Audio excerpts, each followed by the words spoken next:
While looking through lakeboat photos in the Library of Congress, I stumbled on this image of two wooden vessels at anchor, and it caught my attention.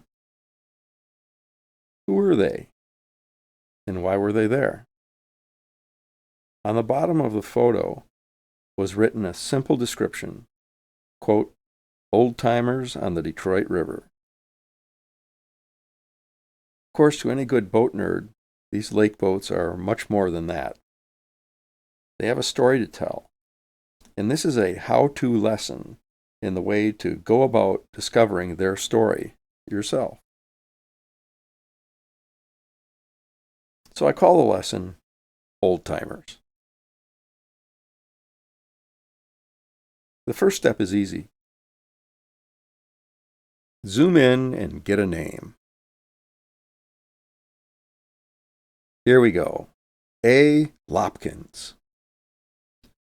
Okay, to any boat nerd history buff, it actually reads A.L. Hopkins.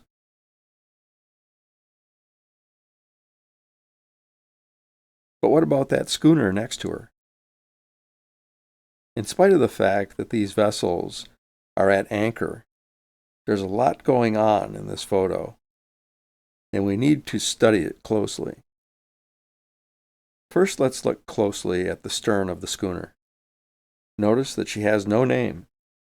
Whatever name and home port that was there has either been painted over or weathered off. There is what looks like a name board here, but it too has been weathered away. Notice also the hawser attached to the steamer. Rigged like this, it indicates that the owner of the schooner may also be the owner of the steamer. Now let's give the steamer the once-over. Starting at the bow, there are some interesting and some telltale signs. First off, she is held in place by just one anchor. Notice that her starboard anchor stock is still visible, but the port anchor stock is missing. Next, notice that she has a sprung bow timber. This boat is not in sailing condition. And here is the one thing that, even before I knew anything at all about these two vessels and their situation, it shouted to me a story. It is the forecastle door left wide open. Normally, for a layup, all doors and windows would be secured to keep out the elements. This gave me the impression of someone who had come aboard looking to size up the vessel, perhaps with the purpose of buying her in mind, and after a good look, they said, "No way," and stormed off in disgust. And here is the ladder that same person used to get into whatever small boat or tug had brought them out to this place in the first place. And here's something new that I learned. These are the lifeboat davits that many old schooners used. Normally, these were extended out over the stern and held the little lifeboat.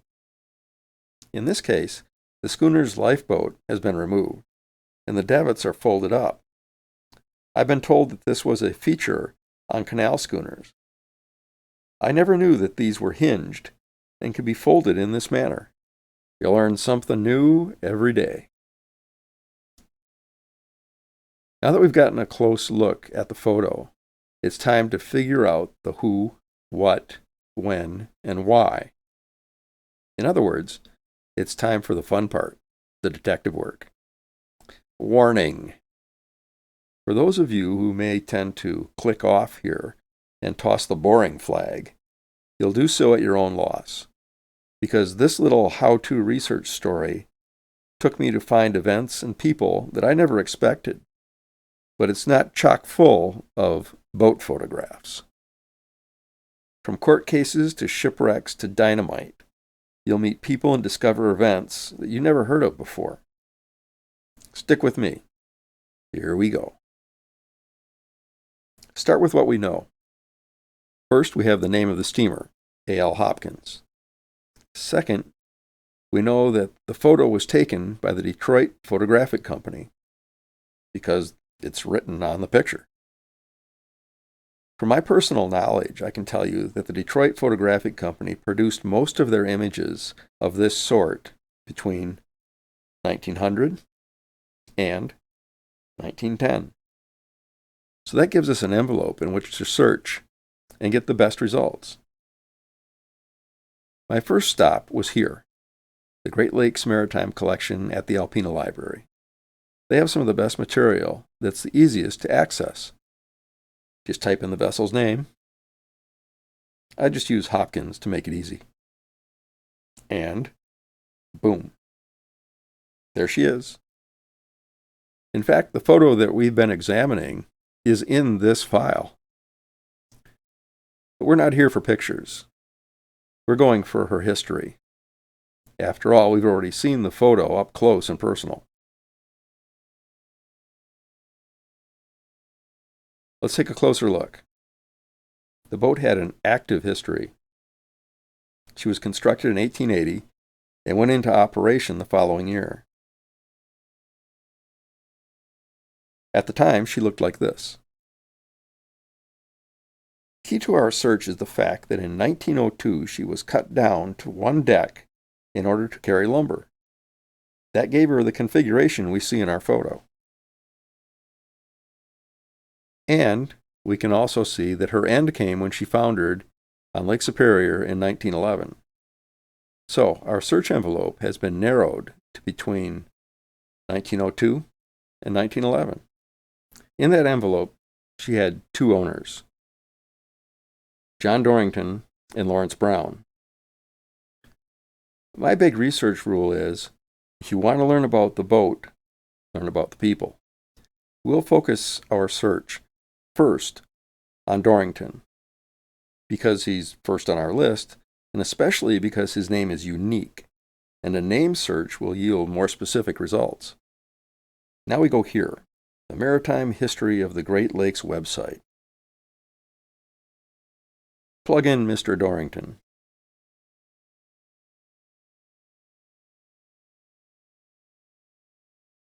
And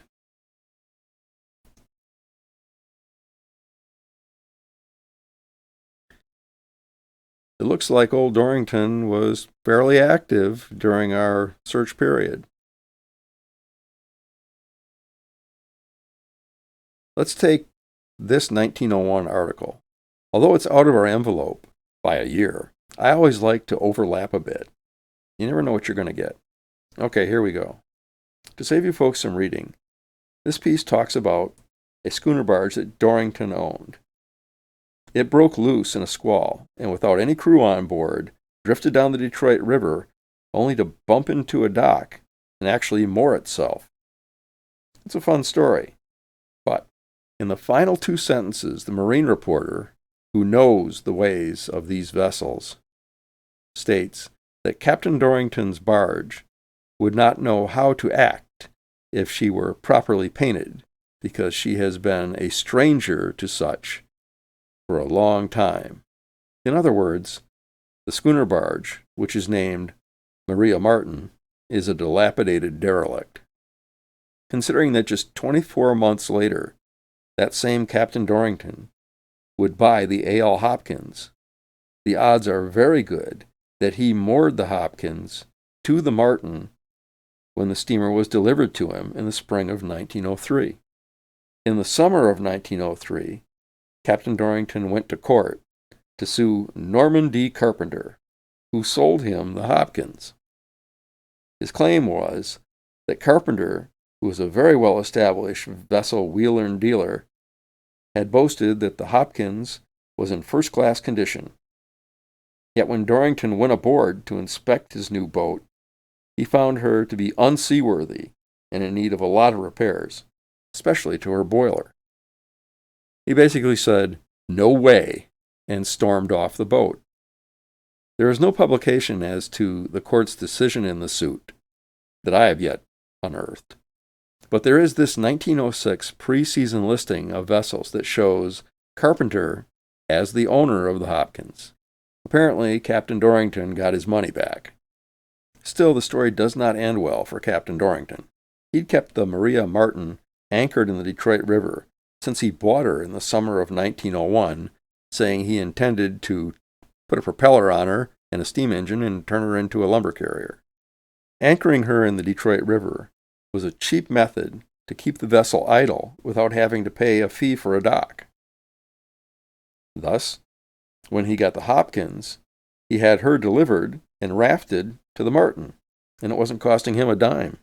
However, on September 11th, 1907, long after Lawrence had taken the Hopkins back, the derelict schooner barge's moorings finally rotted through, and a stiff wind blew her along the Detroit River and directly into the Belle Isle Bridge.